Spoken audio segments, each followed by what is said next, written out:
Hello, my name is Janice B. Gordon, and this is Scale Your Sales Podcast. Welcome to Scale Your Sales Podcast, listed number 9 of 43 best podcasts for every sales professional. I am Janice B. Gordon, the customer growth expert, awarded RevTech Strategist 2024. So in today's recording of Scale Your Sales podcast, my guest is my go-to LinkedIn expert, and she talked about really why Sales Navigator is her go-to best page, and really kind of like how to make sure it's really working for you. It talked about, you know, some of the new ways of using LinkedIn and Sales Navigator to really make sure that you're getting breadth across the organization. So there's lots of tips and tricks on how to do that. My next guest is a bit of a Sales Navigator geek.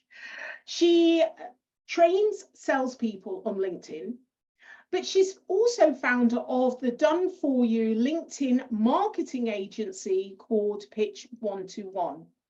Now, Pitch 121 manages personal profiles for time-poor executives and helps salespeople to get in front of their target accounts. Welcome to Scale Your Sales podcast, Laura Hannan. Thank you for having me, Janice. Nice to see you. Oh, it's really good to get you on the podcast. I think we've done this once before in the early days, have we?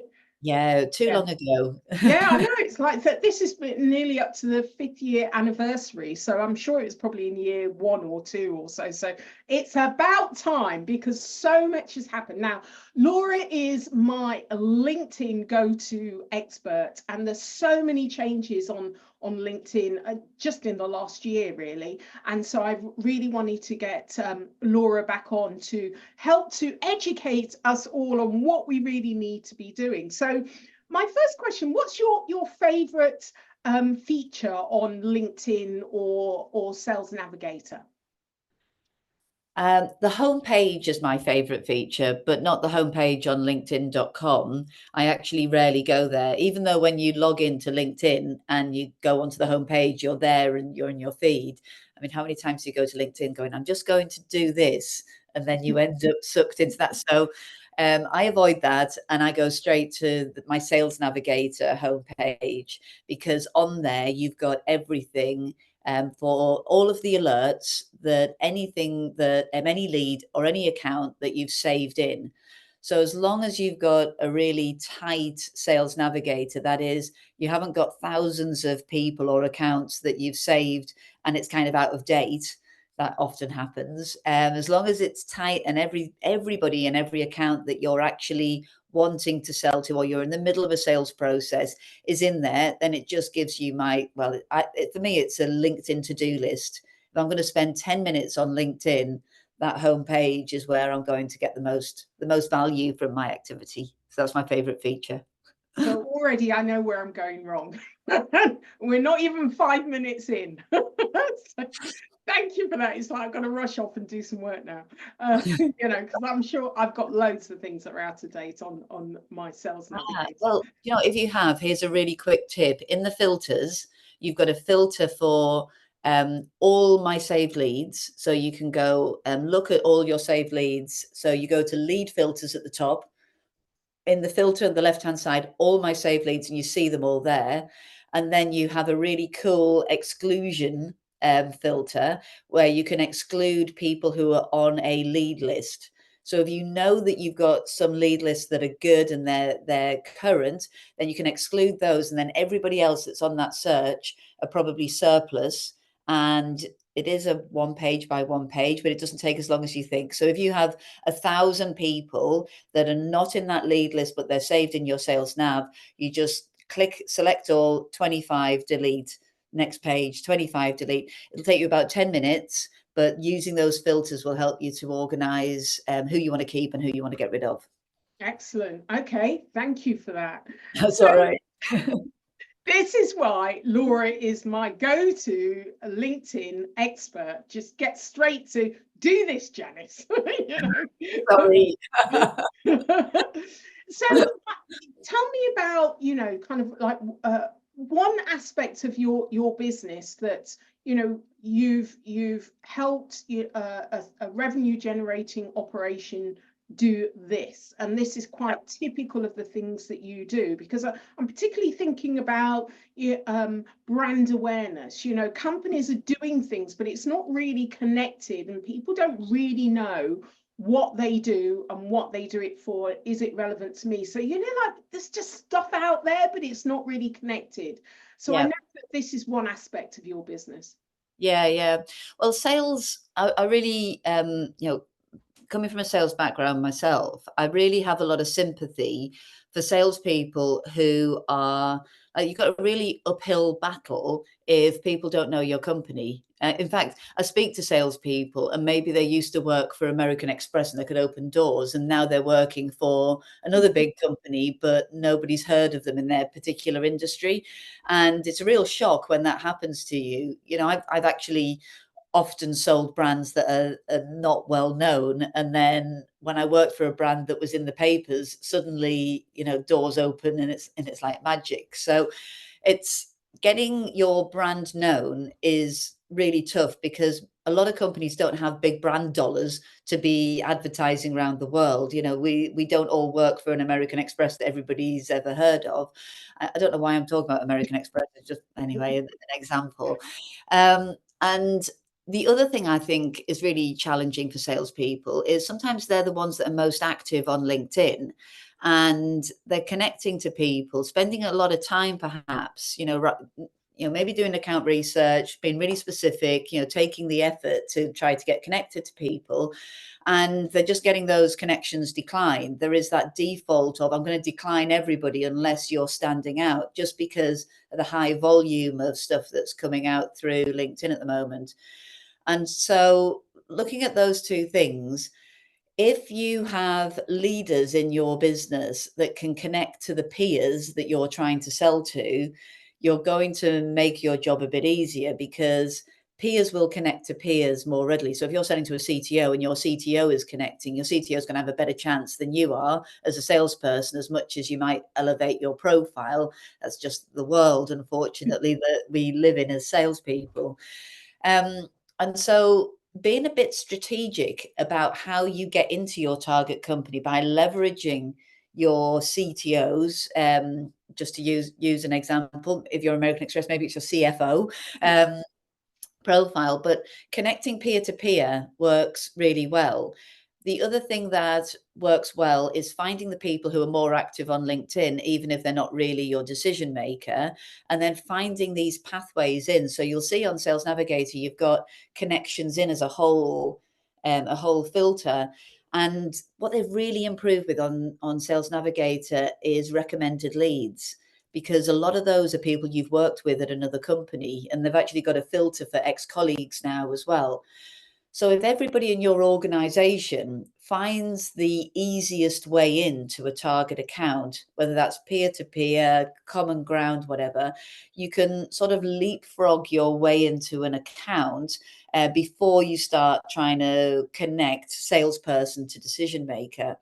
Because one thing we've noticed, because we've done this at scale, is that the more connections you have with your target account, the more likely you are to get a connection accepted, because they see that you've got mutual connections who are your colleagues.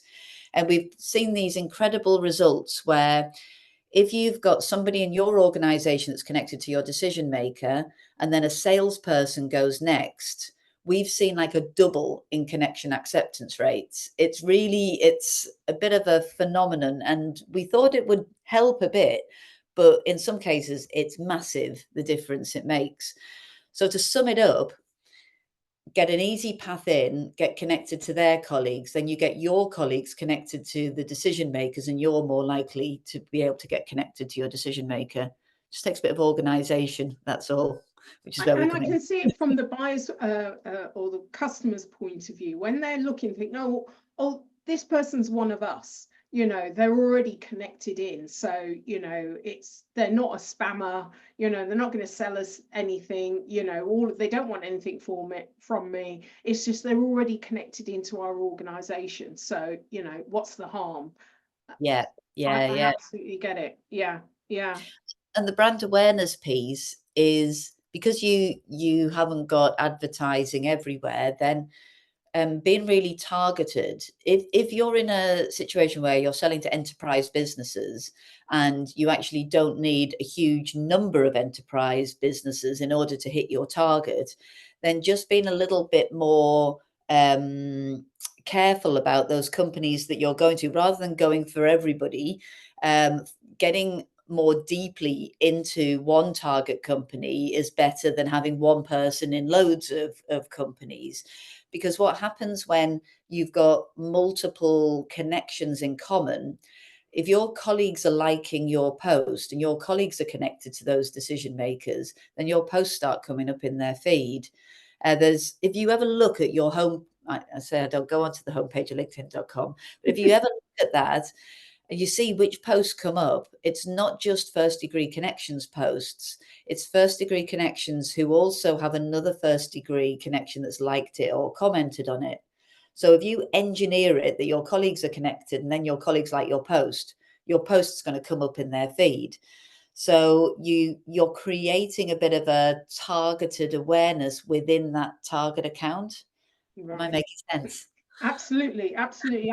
There's a workshop that I do with salespeople that today you need to be, you know, it used to be that you just had one relationship, but if you have one relationship in your target account or even with an existing customer, someone that really likes you, now, you know, 5 years ago maybe that worked, but now you really need a good kind of 10 up to 20 relationships and connections with the company, because the decision making panel group has expanded during and post pandemic. So, you know, this is a workshop that I do that looks at, you know, what is the decision making influence of the individuals that you could be connected to and are connected to, and what is your relationship with them as well, and measuring all of that. And we come out with a number, and if it's below a certain number, we know you're not going to get that deal.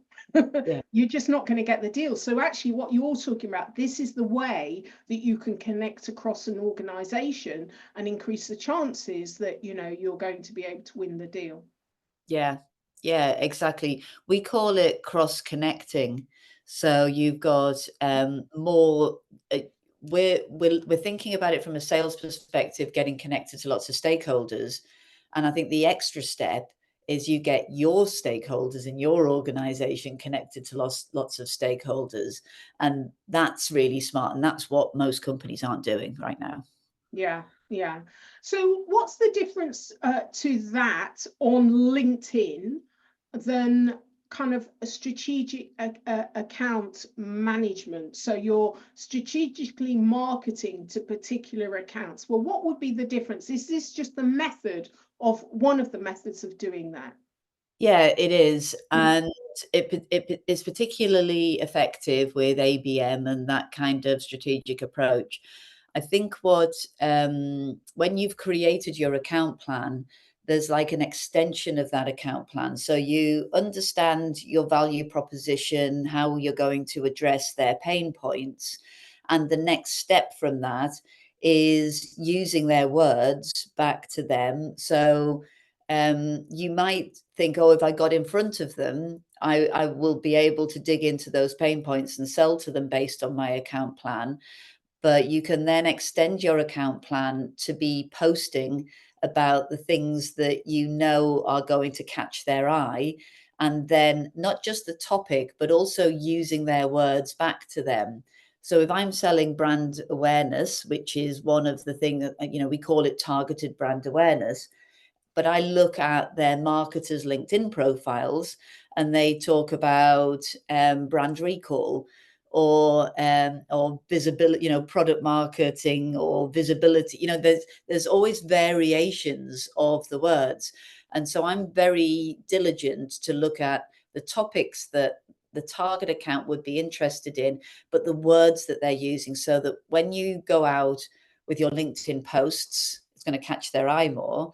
When you go out with your LinkedIn message, your email, you're calling them up, that you're actually, you could say your script, but you're going to adjust that according to the words that you've seen on the LinkedIn profiles and on their account IQ on Sales Navigator.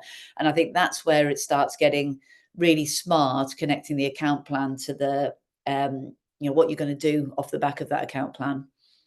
I love this because I talk a lot, and I have since I kind of worked in customer experience, using your customer's language. And, I've always thought about it in terms of like the building the relationship and the dialogue with your buyers and your customers. You actually use their words back, not only to reconfirm, but in your language as well. And certainly in marketing, but you've really kind of extended that is to, not just general marketing, but being very targeted in your posting and the language that you use when you're targeting a particular customer. So, I really appreciate you kind of bringing that home.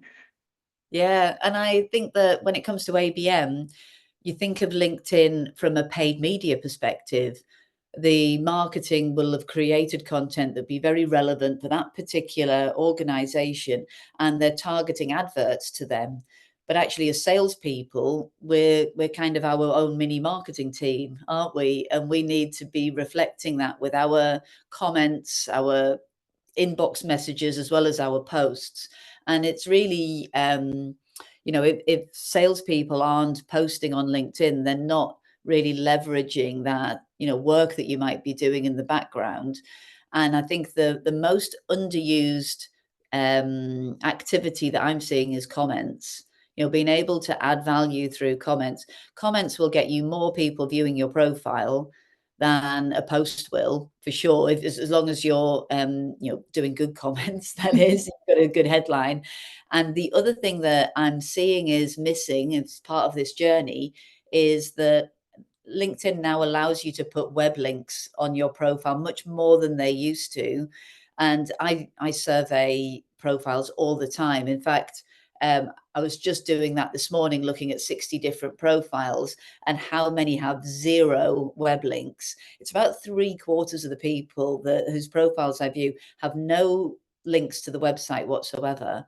And if you're doing that kind of activity as a salesperson, you really want them to be going to, it doesn't have to be your homepage even. It could be, the landing page for a case study. It could be the industry page that you're currently selling into. And I think that's a really quick win that we could all do. Yeah. I mean, it's certainly on your profile, it's really important, but it's so confusing because one minute you're told do not put links in, and then you're told you can put links in, and put links in this way, and post something without any links because LinkedIn want you to stay there, but then go back into the same post 5 minutes later and put the link in because the algorithm's already read it, or never put anything in, put it in it's so confusing. What are we supposed to do? Yeah, and that's because there's conflicting advice from different LinkedIners. We research based on the posts that we've written because we've got access to all of that data. And it made no difference whether we put a link in or not in terms of the reach. What I would say, though, is you put a link in, it needs to have a good visual thumbnail that comes up that's attractive, will make people stop. And it is a big ask to click from the party that you're having on LinkedIn to go off to the party on your website. It's like probably you just want people to pause and read. That's you, and you want that message to come across from the post, because trying to get people to go over to your website is probably a bit tough. And if you've got brilliant content, you could write a little bit and tease people over there. But I would just recommend, your best bet is to get people to stop and click see more and read your post. Right. Okay. So if you read your post, so how do you, besides on your profile, how do you get them to go to the landing page, or, because you can't put everything in a post, how do you actually get them to really raise their hand and say, I want more? They've got to go somewhere. Yeah. Well, Sometimes they give you a signal, and a lot of the time, and we get this anecdotally a lot, but you can see from the demographics on your post whether the posts are being seen by the right people. Your B2B buyers are generally passive. In fact, on LinkedIn as a platform, more than half of the people never ever like, comment, or post. They never give any signal whatsoever. But we know that they're looking at the post because if you're looking at the demographics, it's coming up, you're targeting. And if it's not, then you need to be engaging with them more and connecting deeper into those target accounts, and you'll see it change. So be happy in knowing that they might be reading it, and as soon as there is any kind of signal, then you can be getting in touch. It's always like a trigger. And I put a post out yesterday, and it's one of my better performing posts in the last month, because I'm saying, should you be personal or professional on your LinkedIn posts? And I didn't actually put very much of a viewpoint, and because I knew everybody else would have a good view on that. What I have found, that when you do come out with a slightly different post, like that one where it was a video of me casual, a video of me formal, and I knew that people would have a perspective. I had people, I could book a meeting off the back of that, because I had somebody who just couldn't help themselves but get involved in that conversation. And I put out, I don't really post personal stuff very often at all on LinkedIn, but I do try and change it up a bit, because it will trigger somebody to make a remark that doesn't normally make a remark. And then you can have a conversation on the comments, but then you can extend that conversation in the inbox and take it out into a call. And so I do think that we need to be proactive. And I don't think that the things that we do on LinkedIn will particularly get people to your website. I think that what we can do is think about the marketing activities that we've got going on, and use LinkedIn to help get a better ROI from that. You've got an event, use your network to be able to get more people to that event. You've got some great content that's come out. You can get more eyeballs on that bit of it that you put out in the post, but you might not get loads of downloads from putting it out as a post. And I think we just need to have our expectations that it's like one thing at a time, and if you're consistent, that the message will come through, and then eventually somebody will be triggered to say something.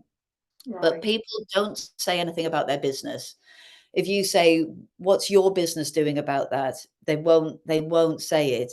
If you ask how you feel personally about something, then they will say it. And so one of the things that you can do is instead of asking business perspectives, is move it into a personal perspective, even if the post is about business. And then that will help you to get some more engagement. Right. Yeah, love it, love it. So what other areas is your business moving into? And I know that we haven't talked much about, the kind of core of your business, and we'll get to that. But, we're talking about what's kind of new and moving. So I'm interested in what other areas your business is moving into. Yeah. We've come from a sales background. We've always focused on sales and marketing on LinkedIn.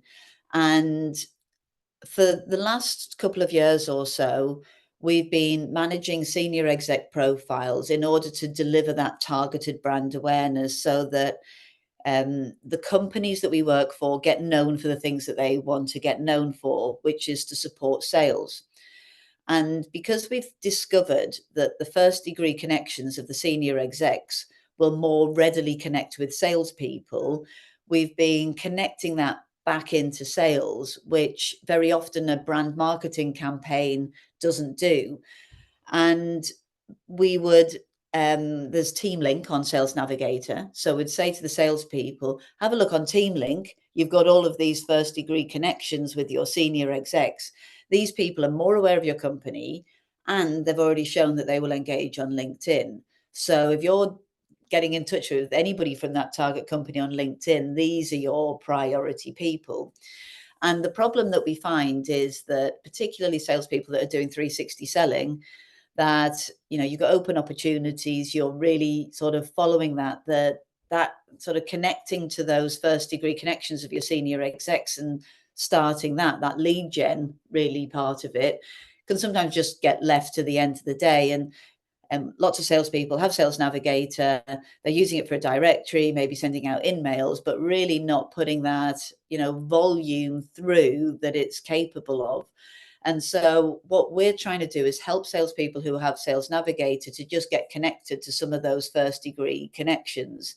So it's about making sure that day in, day out, the connections are coming through. You obviously know your value prop for those target companies, and then you can be following up and you can be posting. But the other thing that can be really challenging for salespeople to get to is to engage with the posts. Maybe somebody put out a great post, you go onto their profile, it's 3 weeks ago, it's too late, you've missed the chance. And so we know the importance of liking the post to get your post into their feed, but also if there's a great conversation starter post that you've commented on that and that there's a trigger to go and follow up in the inbox. So it's kind of a sales support service that we're just in beta at the moment, where we're engaging with people's posts, letting you know if there's a conversation starter and getting you connected to those people who are already connected to your senior execs. And we're getting more than a 50% connection acceptance rate by doing that kind of process. And I know from training salespeople that 10, maybe 20% is pretty common. And so, and it's that, if you don't get them in your network, you can't have a conversation. They don't see your posts, and it's just basically getting you over that basically the sales grunt work, isn't it? So you can do the higher value stuff. So yeah, that's what we're focusing on at the moment, which is a really interesting development to our servers. So you say it's in beta. So Yeah. So what is it? It's an app that sits alongside Sales Navigator that we log into and connect our LinkedIn to it. Is that how it works? It is, but we're taking some of the heavy lifting in terms of understanding how the app works by having our team put the lists in, kick it off, put the templated messages in, and then set the campaign going. And then that sits over the top of Sales Navigator where the lead nurturing is happening and those conversation starters. And then there's also training materials. So if your connection acceptance rate isn't as high as you would like it to be, there's a whole troubleshooting guide so that you can improve. And you can add campaigns in yourself, of course, but just knowing that our team makes sure there's always a campaign running for you means that you don't have to think about it. And then you can go, okay, now I'm on to my next strategic account. You've already got 50 connections in that account, and then you can really go for it. Right. Yeah. Interesting. Love that. Okay. So tell me more about, the microsites. You were talking about, how you have taken your sales organization to be more buyer and customer centric, but, you're bringing it into microsites now. Yeah. I've known for a long time that sending loads of slides in a slide deck isn't the way forward. And I've been through a bit of a journey with just sending 2 or 3 slides, and then you try and fit quite a lot in, and people are like, what's going on in those slides? And then moving that into a little video that's explaining it. And what we found was, because we don't sort of overload, and we knew that people weren't looking at a big long slide deck anymore, then some of the information was getting a bit lost on emails that we're building on the information over time. And we found that having this microsite approach is that we can add the information in as and when. So after the first meeting, you can just be summarizing what you know from the first meeting and giving them enough information to then get to the next stage.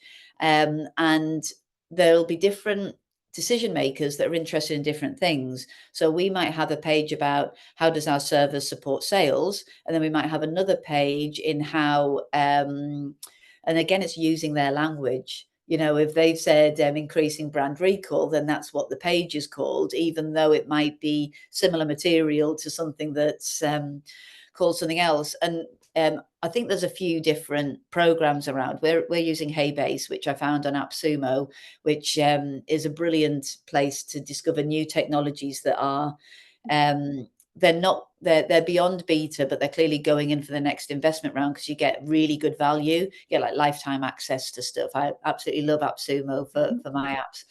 And yeah, so we're using Haybase, and you can have a Loom video and just put the Loom in, and it renders, and you can play it in the page. Same with Google Sheets, and all sorts of other apps that are integrated in. So you can actually build these microsites quite quickly.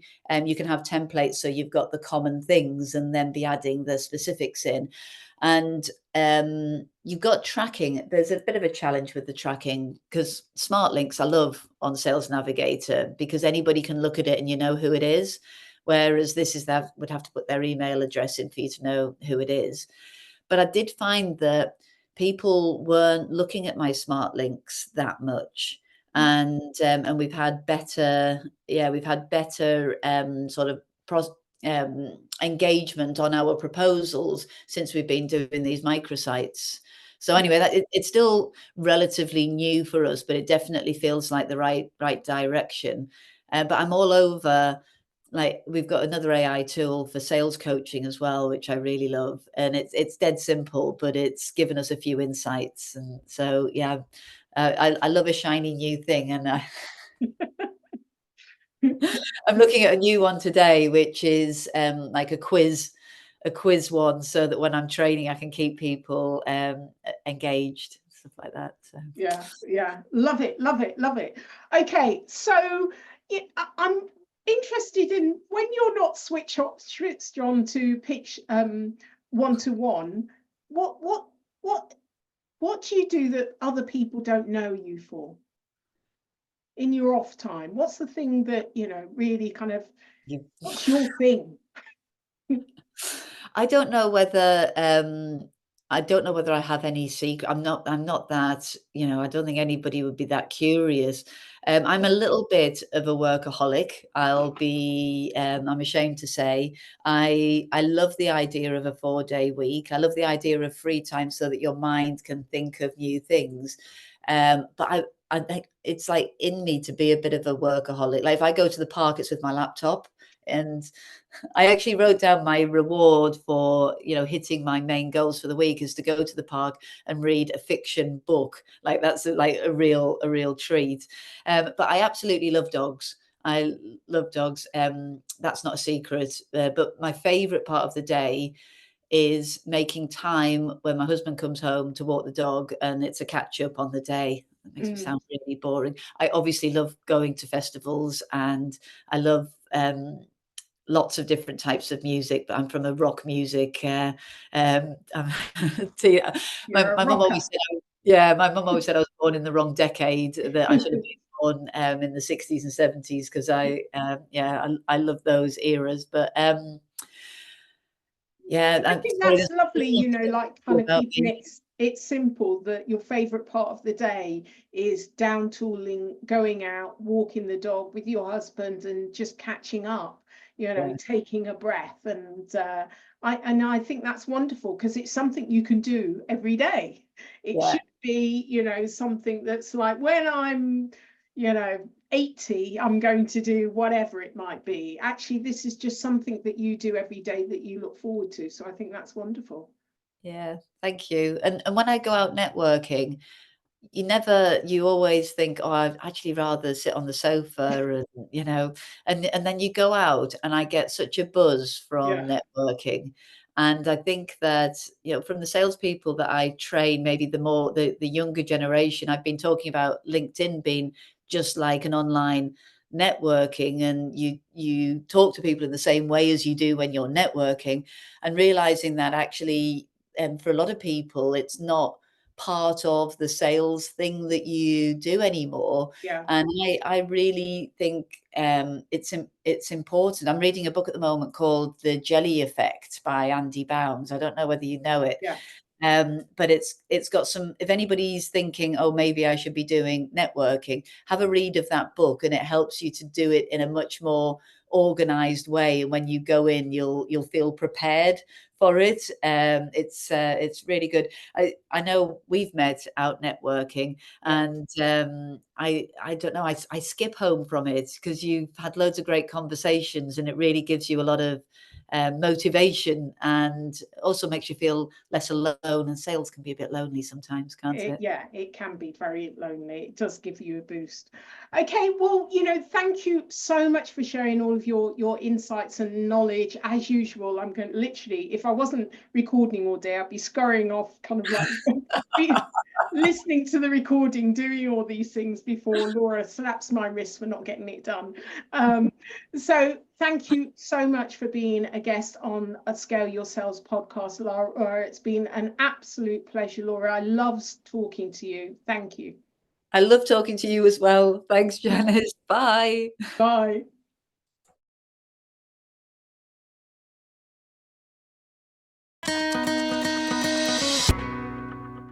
Thank you for listening to this week's episode of Scale Your Sales podcast.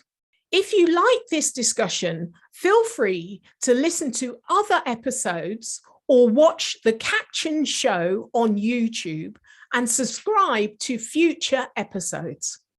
I would really appreciate it if you would leave a positive review on iTunes. Thank you.